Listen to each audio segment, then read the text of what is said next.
in-announce na rin niya talagang in love siya kayo? Ay, never kilig. So yun po, special. Pero, ano pa talaga, time muna. We have time to grow in this industry and for our friendship to grow even more before anything. Ano yun? Talaga lang malakas ang self-control mo? Opo, at saka, there's a lot of people counting on me, so I don't want them to be. So hanggang kailan pa nga siya maghihintay? Feeling mo, binigyan mo ba siya ng gano'n na by this time, by kung anong age ko, ganito? May usapan kami when I'm 18, siguro pwede na magpaligaw, but I think it's more about when I'm ready talaga to be in one relationship. Feeling mo hindi ka pa talaga ready? Hindi pa. So sa tingin mo kailan ka ready? Only time can tell because I'm still a kid and I think there are some things that I still need to go through in life before I go into a relationship. I need to be 100% ready. Sabi mo kanina, pag 18 doon pala siya pwede manligaw. So it means hindi pa rin talaga nanliligaw si Ken?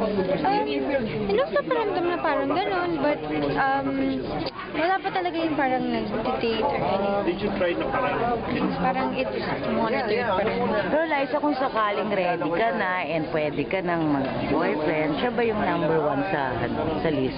Oh, no. Ano lang yung pumipigil sa'yo? Because bata ka pa, yun lang? Yun nga, and also that there's a lot of people counting on me, like my dad, my lolo, my brother, and I have a lot of priorities right now that I need to take care of, and it'll be hard to manage my time na parang I'm doing a movie, I'm doing a show, I have to take care of my family pa, and then I have a relationship. I don't think I'll be mentally ready for that. And you know, in relationships, it's not all about being happy. There are also ups and downs in relationships.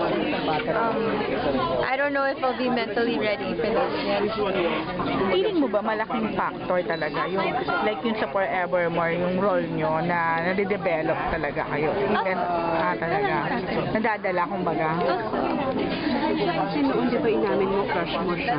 So ngayon, ano talaga yung feeling?